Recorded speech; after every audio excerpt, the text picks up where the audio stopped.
Ladies and gentlemen, welcome to yet another episode of Papstalk. Thank you guys for tuning in. We have the guys from Black Lotus on the show today. OTT, Kayn, and Fibbler are here to give us a little insight into their organization. Hit the motherfucking intro.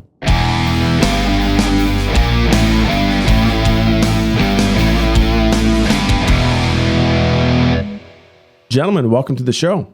Thank you. Thank Good you to be here. Thanks for having us. So it's tradition around here to have the guests introduce themselves to the audience. It gives them a little bit of a personal touch. So starting with OTT, tell those that might not know you, who are you? I'm Outto-Tune Tyrone AKA the King, former leader of the Brogue Street Kings back in the day, former company board member, and now one of the leaders of Black Lotus. And Kayn? Hey, this is Kayn, also known as Kayn Rhaast, the person that is a little crazy with two personalities, just a little member of Black Lotus. And Fibbler over there? Proud member of Black Lotus, previously BSK shot caller, well-renowned, well-trusted drug trafficking and drug mover, and I made a few tracks with my homies, the Brogue Street Boys. Oh, hell yeah.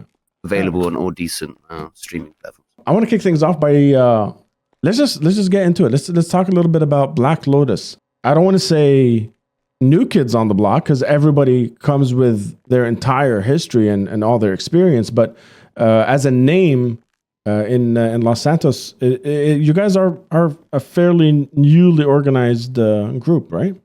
New? Yes and no. Kayn knows that more than I do. I just became part of the group a couple weeks ago.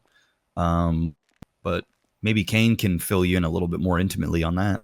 Yeah, for sure. Black Lotus kind of been around ever since the the collapse of the city. It was just never an official group, right?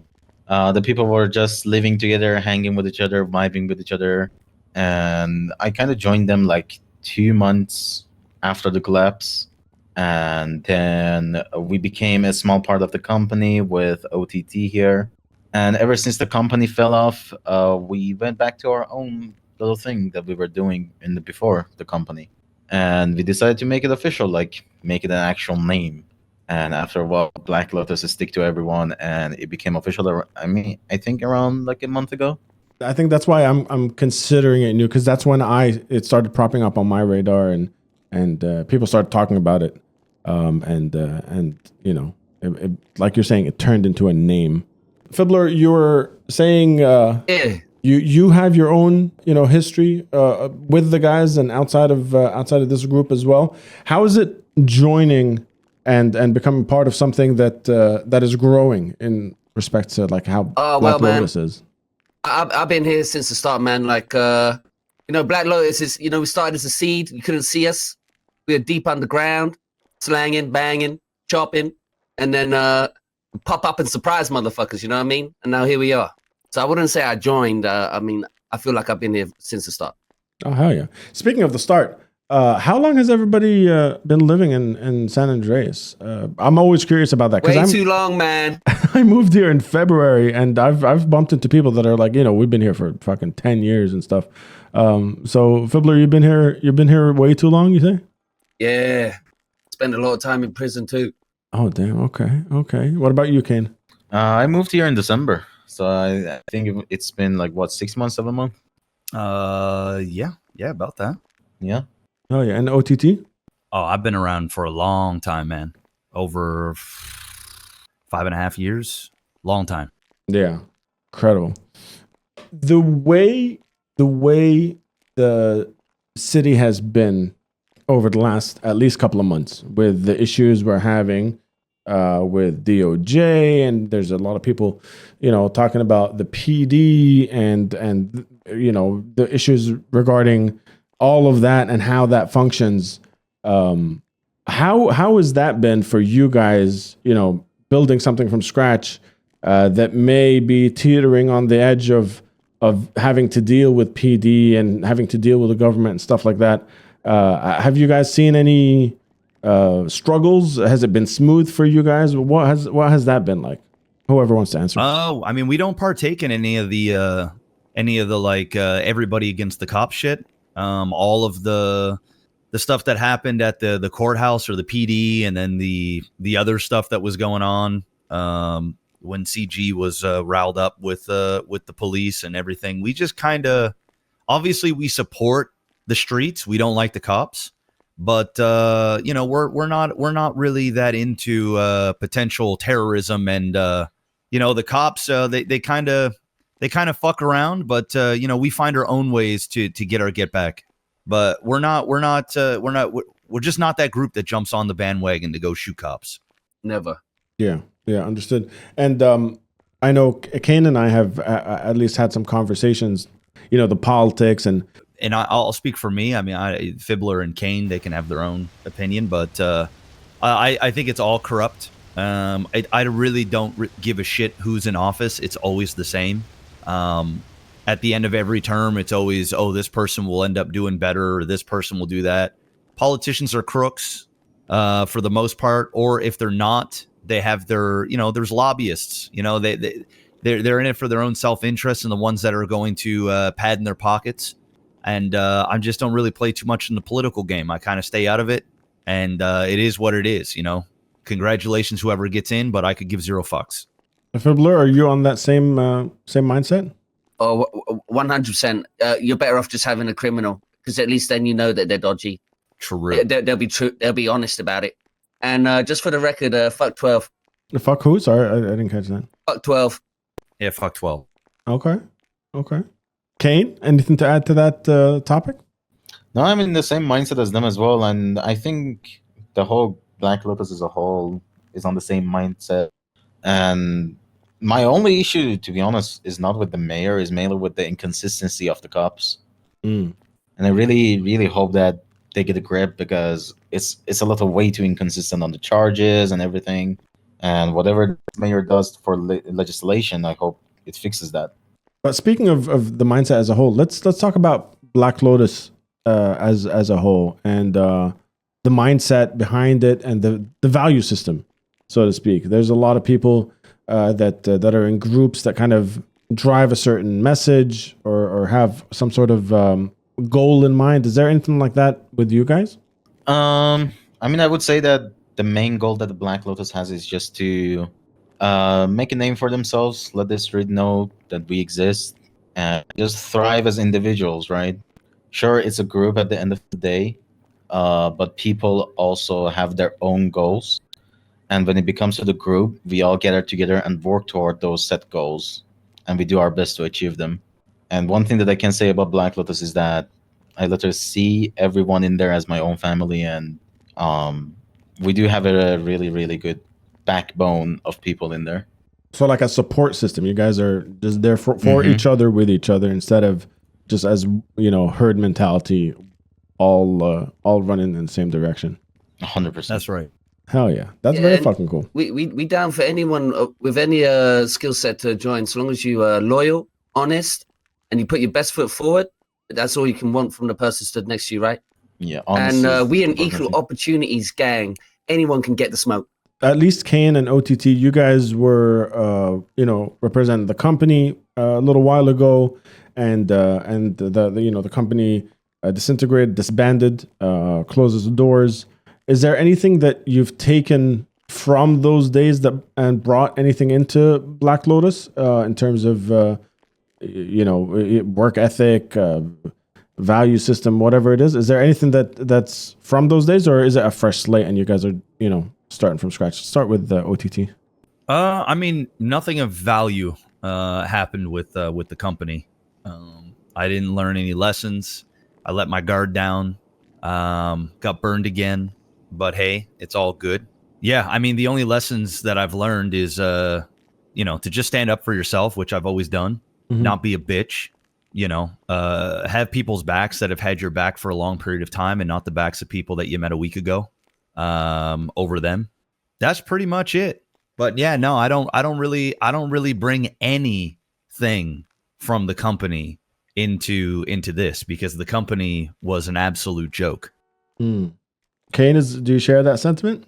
For me personally, it did help me get better as an individual and become more independent, because beforehand I was a little reckless, you could say.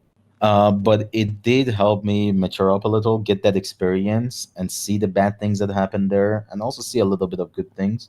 And basically, it helped me learn what people are about, and not everyone are the people that they show the face that they are. It gave me a good experience to learn, basically what direction I want to move forward. Yeah.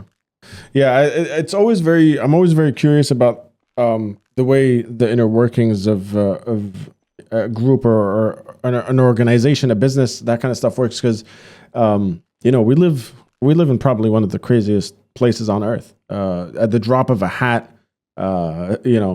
things explode, people leave, people die, switch gears, jump ship, all the metaphors that you want. And you, like OTT said, you really have to kind of lean on the ones you trust and that have proven themselves to you time and time again, and not just someone that necessarily says it right off the bat, right? 100%. And speaking of the individuals within the group, Fibbler, you said you're into music. You recorded music as well. OTT, we know, obviously, is a musician. We'll dive into that. But Kayn, is there anything in the arts that you work on?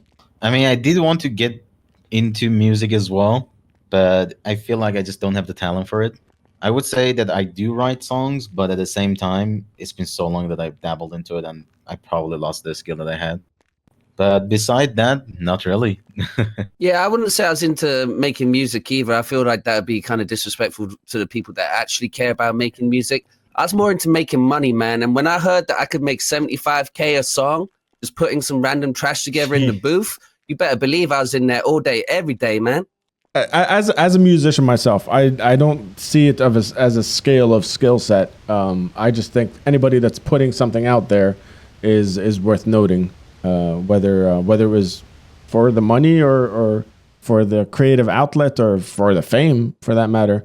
It's all kind of as long as the output is the output, right? But yeah, I mean, you work in the music yourself, Johnny. Yeah, and I've heard some of your music. They do be pretty metal heavy. Thank you. Yeah, it is very heavy and a lot of screaming involved, for sure. Mm-hmm. No, respect for that. Yeah, I fuck with it. I'm glad you guys dig it. But OTT, as in an OG, and correct me if I'm wrong, if I'm using that term incorrectly, an OG of the music scene in San Andreas and in Los Santos. How's the music scene here for you from your perspective? This is, we're diving into a different world here for a second. I mean, the music scene is what it's always been. The music scene isn't very serious. It comes and goes in waves. So, like, for right now, there's a down period in the music scene. If there is music being put out, I'm just not hearing it, or it's not being celebrated. I think the music scene as a whole could be a very big thing here in the city, but I feel like it's just not celebrated. And it might not just be celebrated because there's a lot of bad artists out there that just make bad music and people just get turned off by it. But there is some really talented people within the city as well. Large pop stars or musicians in the city, they're not treated as such.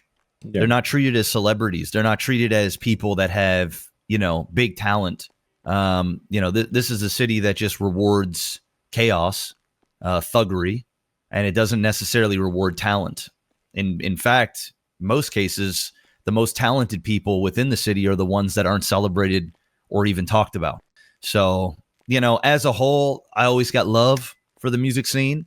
I definitely dabble, and I usually release a couple of songs in a short period of time, and then just never even think about music for a few months, and then kind of jump back in and out. And I think that's what a lot of people do within the city, unless you're like some struggling SoundCloud rapper that's just trying to release a bunch of music and trying to get your music heard.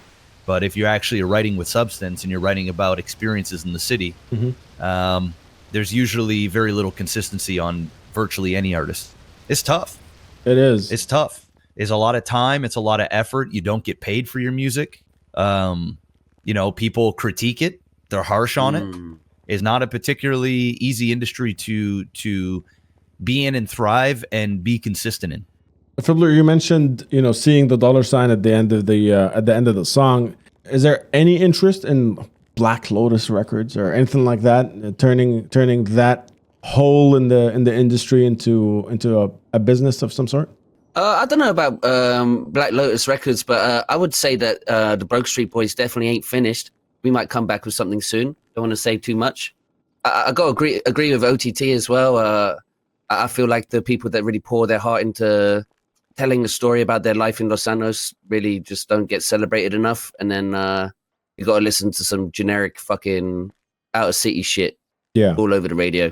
Overall, there is a lot of talent though, but and I just feel like they need to just kind of like hone in on why they're here and what they've done while they're here, and then I think you just see it absolutely blow up. As for Black Lotus Records, I mean Kayn can't sing. He'd be one of those like high note specialists in a choir. That's crazy. And everyone else, like, I don't think their balls dropped either. So damn. Okay. Well, at least there's a choir. Plus, involved. If they could sing, that'd be a real concern, because we can't have them singing to cops. You feel me? That would be pretty crazy. Yeah. I mean, it would be interesting. I would love to be able to do a report on that, or maybe interview the cops if they rocked up and everybody just choired the shit out of the whole situation. That would be very interesting. Speaking of future goals and plans, businesses, all that stuff. What are some of the pillars that you guys are looking to crush within the short period of time in the near future? Is there some crazy goals that you guys are working towards that you can speak of? Obviously, there's a lot that maybe you'd like to keep close to your chest, but anything in particular that you'd like to get out there? I mean, not for me particularly, but I think OTT can speak on Cash for Trash.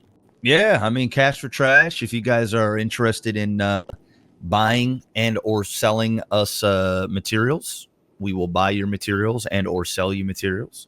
If your neighborhood is in particularly rough shape and you need a bunch of garbage cleaned up, can definitely swing by, give us a call. We'll hop on some trucks. Doesn't matter if it's during the day or at night. We can make that happen. We're urging everybody as well as if you have any old items, things like that, they're about to rot away, to just throw them on the side of the road, right at the curb, and we know to come pick that stuff up. That just makes it easier. That way the garbage isn't piling up in your houses.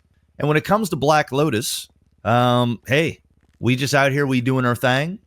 You show us respect, we show you respect, and it's that simple. And if you want to bitch and complain about us being blacked out, well, hey, that's our color. So deal with it. Absolutely incredible. Yeah, and I don't want to incriminate myself too much, but I've got some things in mind. I like to drink, if you know what I mean. Okay. I also want to get a job at G6. Let's say somebody heard this and is like, this is exactly the type of people I want to hang out with. This is exactly the type of people that I think I would gel with. How does that work? I mean, give us a call, see what you got. But, this ain't no yellow page group where you can just fucking, you got to be about that life. You got to put into work. You got to have some sort of principles that you stand by. The Black Lotus, we might be new-ish within the city, but a lot of us aren't new in the city. Yeah. There's a lot of experience in Black Lotus. We doing things our way. We going to continue to do it, and pretty soon the whole city is going to blossom with a whole bunch of Black Lotus all over. Amazing. I mean, I don't think we can top that. If you guys have made it this far into the episode, make sure you twat out the artwork that'll be on Twitter the day this drops. Yeah, massive shout out to you guys. Thank you guys for your time and for being here. Hey, thanks for having us, man. Thank you. And it'd be awesome if you could plug the song, Cash for Trash song. The Cash for Trash song, absolutely. Yeah, we can definitely plug that. Do you want to tell us a little bit about it, and I'll let everybody know how to find it? It's a unique blend of highly talented artists putting together something very special. Hell yeah! All right, and we'll get all of that information over to you guys that are listening. The episode is officially over when all three of you say the 3 words, hit the outro, and that's when the episode will end. Hit the outro. Hit Hit the outro. the outro. Hit the outro. I think he already hit.